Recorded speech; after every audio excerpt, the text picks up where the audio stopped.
Alors, dernière découverte, Nora. J'ai découvert une petite tradition qui mêle train et enfant. Alors, je vous laisse regarder de quoi il s'agit et on en débat ensemble juste après.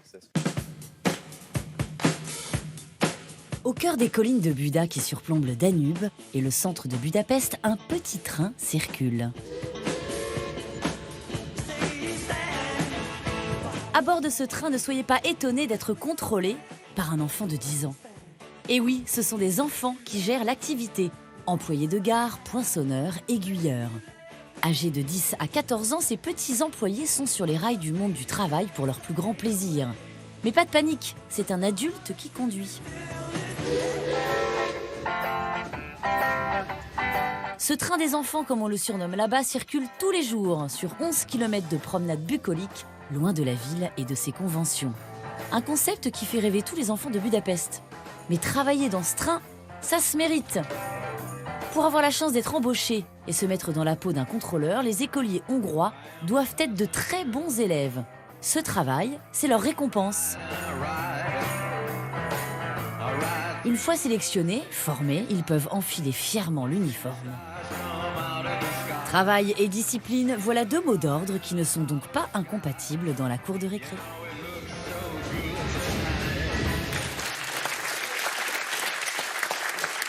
Non mais ça c'est mon problème, c'est que dès que j'entends le mot travail et discipline, forcément j'ai envie de partir en courant. C'est mon petit souci. Non mais ce train c'est surtout l'héritier en fait du train des pionniers de l'idéologie communiste, qui consistait en fait à remercier les enfants qui avaient bien travaillé à l'école par une journée de travail. Donc ça m'a un petit peu... Je sais pas, ça m'a un peu gênée, ça peut paraître... En même temps, ils sont volontaires. Là, ils ont l'air contents. Non, ils sont pas volontaires. C'est les meilleurs élèves. Non, je vous le dis, ils sont pas... Alors, ils sont très contents de le faire, hein, je crois. Mais non, mais ça peut paraître un peu ridicule. J'aimerais en fait que tu l'as déjà fait, toi, ou pas ? C'est une récompense ou pas ? C'est une récompense. Tu as bien travaillé à l'école. C'est un cadeau de fin. Voilà, un cadeau de fin. Tu vas faire le petit contrôleur dans le train. Alors, je pense que maintenant, c'est devenu très ludique. Mais je pense qu'à l'époque, ça l'était moins. Mais je pense que c'était l'occasion, surtout pour moi, que tu m'éclaires. Parce que pour moi, évidemment, c'est pas une coutume qu'on a l'habitude de faire en France. Donc, et je sais que toi, pourtant, ça te remplit de joie. Moi, ça me remplit de joie. D'ailleurs, merci Enora de parler de ça, parce que j'y suis pas retourné depuis 25 ans. Ouais. C'est vrai qu'il faut savoir que moi, mon rêve de gosse, c'était vraiment de conduire des trains. Nous, en Hongrie, on adore ça, on adore les trains. Ouais. Alors, j'y suis retourné récemment. Je suis monté sur le train des enfants. Et c'est vrai que c'est une expérience géniale. Tu vois plein d'enfants, ils ont tous le sourire. C'est magique. Et moi, j'aurais adoré. Pardon, une question. Oui, quand on est adulte, on peut monter dans le train. Les adultes peuvent aussi monter, effectivement. Alors, c'est devenu une attraction touristique. Le trajet est assez... Mais c'est pas humiliant quand on est Pas du enfant. tout. Ça veut dire que vous étiez bon élève. Bah, évidemment. Voilà. Évidemment. Vous étiez bon élève, donc vous avez pu monter dans le train. Et vous ne l'avez pas senti comme quelque chose de pesant ou une obligation? Non, pas du tout. Non. C'est vraiment, au contraire, c'est plutôt quelque chose de valorisant. Mais moi, j'aurais adoré faire ça. Moi, je sais qu'enfant, si j'avais été première de classe, j'aurais adoré le sifflet, le képi, c'était bien mon truc. Moi, je me connais. Moi, j'aurais été chef de gare tout de suite. Est-ce qu'ils gagnent de l'argent? Michel, vous en pensez quoi? C'est pas du travail proprement dit. Ça me j'aime pas. Alors en Autriche, les enfants...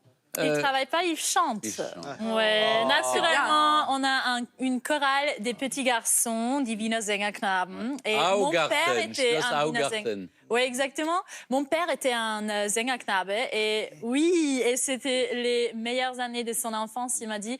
Et c'est une chorale où les petits garçons entre 10 et 14 ans, ils voyagent partout dans le monde et ils chantent au Japon et en Amérique du Sud. C'est un peu comme le petit chanteur à la croix de bois. Ouais, c'est ça. Oui, mais c'est incroyable. Ils sont dans un château dans un des quartiers de Vienne, dans Bon Baiser de Vienne l'année dernière. J'avais fait un reportage sur Augarten, c'était incroyable. Oui. Et c'est vrai qu'ils voyagent dans le monde entier. Ouais. Ils sont reçus par tous les chefs d'État. Oui, c'est l'image de l'Autriche. 3 mois, les petits garçons, ils représentent l'Autriche partout dans le monde. Ouais. Et puis quelle voix. C'est juste avant qu'il mue. C'est un peu comme les choristes, vous voyez, mais sans François Berléand et... C'est dommage, ça.